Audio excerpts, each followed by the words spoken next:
Welcome to Coruzant Technologies, home of the Digital Executive Podcast. Welcome to the Digital Executive. Today's guest is Sam Rosen. Sam Rosen is co-founder and chief executive officer of DeskPass, an industry-leading online marketplace offering access to teams and individuals, thousands of unique co-working spaces and conference rooms nationwide. A habitual problem solver, Sam first directed his creative energies toward a solution for managing co-working spaces after seeing the challenges firsthand as co-owner, operator of the Coop, Chicago's first co-working space. Sam has an established reputation as a successful entrepreneur and well-respected voice in the design community. Before launching DeskPass, he co-founded the art collaborative, The Post Family, as well as One Design Company. This digital branding agency creates powerful experiences at the intersection of research, communication, design, and technology for some of the biggest brands in the world.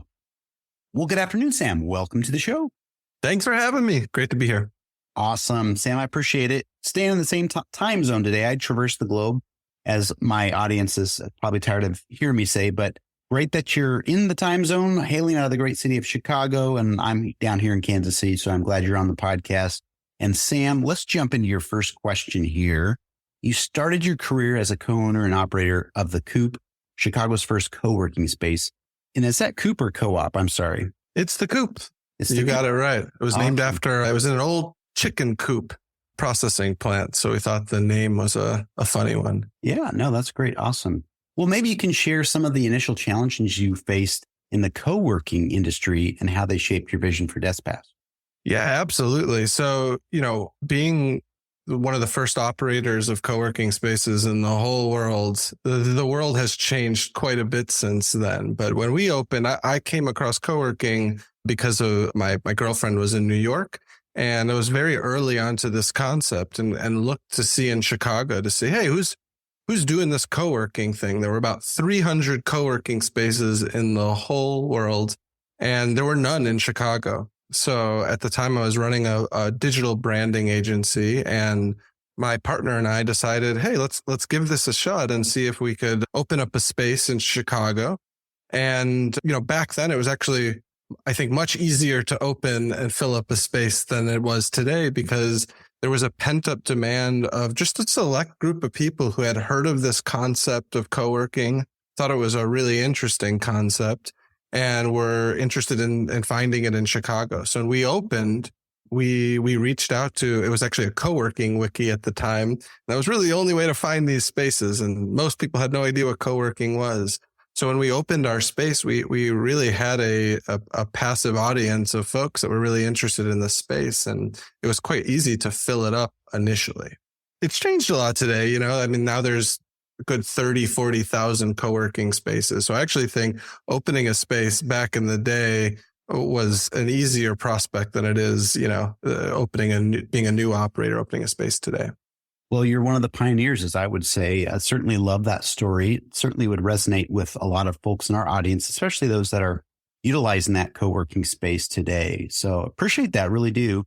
And Sam, DeskPass operates at the intersection of design and technology. How do you integrate these elements to enhance user experiences, and what role do they play in the strategic growth of your business? Yeah, I think ultimately the design and the user experience is around the humans that are utilizing these spaces, right? I think that traditionally the office and the office experience has been designed around a select few. It's been designed around the banks, that own the buildings, the landlords that run the buildings, and then the executives who manage the businesses, and hasn't historically been around the human beings that do the work every day and the work environment that enables them to do their best work. So what really made me interested in co-working and this concept of flexible work in the first place was really just thinking about my experience in design and mapping out human experience, was that there was a big opportunity to build a work environment that was more inclusive, really designed around the human beings that do the actual work than the bosses that decide where everyone gets to work. So the beauty of co-working is really, it gives you the ability to find a workspace that is convenient to you and your life, And that might change based on where you are in your life. Do you have kids? Do they have school today? How's traffic? Do I want to be inspired? Do I want to focus? And I think what the beauty of co-working does is it enables people to find space that's right for them when they need it. The power of DeskPass is simply, it's a marketplace and it's a tool that helps companies and individuals gain access to these spaces and find the right spaces that fulfill what they need for that moment and that day, and just makes it easy for the human to see, hey, I need a space like this here, and find that space, and makes it easy for their boss to offer that, and then to ultimately learn, hey, where do my employees like to work? Where do they get their best work done? And the beauty of a platform like ours too is that tends to be a lot more cost effective and a lot more flexible than traditional real estate and traditional leases. That's awesome. I love it. You're really just offering a plethora of options for people that would like to co-work. And obviously there's some ways that we're helping out the landlords as well. Obviously they have some vacant spaces and so forth. That definitely helps the whole equation. So Sam, how did your experience at the Coop influence the foundational concept of DeskPass? And what was the key moment that led you to transition from managing a single co-working space to creating a national platform? International platform, actually. Yeah, I think for us, we started solving this problem for our local community, and we believed that there was a real demand and a real opportunity.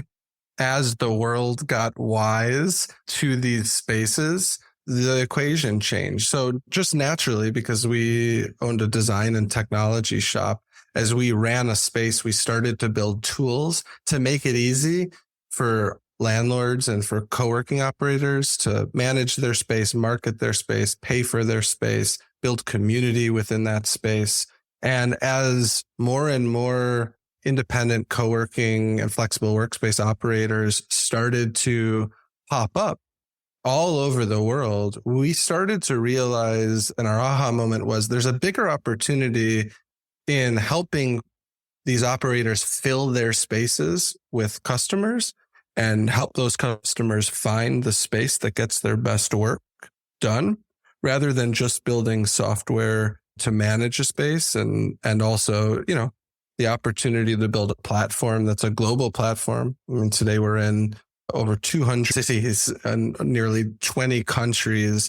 We could build a much richer, more interesting network of space. And I think we just realized that the opportunity in this space was to be a matchmaker and to help connect the dots and empower them with these amazing work environments that exist, rather than just have our single space or software that kind of helps ourselves and other operators manage space. That's awesome. I love it. And again, I knew you had a nationwide presence, but looking here, you're definitely taking this global, which I think is awesome. And I just love the concept. So thanks for bringing a solution to the world, solving a problem that people had. So thank you. And Sam, last question of the evening. As a respected voice in the design community and a successful entrepreneur, how do you see the future of co-working spaces evolving, especially in the post-pandemic era? I think it's less specific to co-working and more specific to the office and where we work. And I think before COVID, most companies were not open or very progressive to allowing their employees to work from co-working spaces, to work from home. They wanted people to work from the office because that's the way work has been done, for a long time. And COVID really accelerated people's understanding that people can get great work done outside of the office. And the way that office exists is rigid and expensive and long-term. And what people want is often shorter and more flexible and more adaptable to what they're looking for. So I think ultimately what we're seeing is the office, the HQ isn't going anywhere, but I expect it to be smaller. I expect it to be more specialized. If you run a media company, you'll probably have studios, or you'll probably have collaboration space. If you run a manufacturing company, you'll have manufacturing space, but we would expect that companies have less space and that they own and operate by themselves. And it's more specialized and more geared to what it does best. I think companies are also clearly more open to remote work and folks working from home. But the reality is home is not always a great place to work. So it enters this plethora of other types of workspaces that are available by the day, desks for the day, meeting rooms by the hour, private offices just for a month or a week or 2 months. So really, ultimately, what I think this comes down to, Brian, is office as an ecosystem, and companies offering workers and workers having a plethora of work that is outside of just traditional office, working from home, but really a ecosystem of workspace that adapts to everybody's needs, what they need, when they need, and where they need it. That's awesome. Again, you've kind of wrapped up the podcast here with where we're headed and really, again, that problem that you're solving for people that are trying to figure out their most creative selves and their most creative workspaces. So I appreciate that. And Sam, it was just such a pleasure having you on today, and I look forward to speaking with you real soon.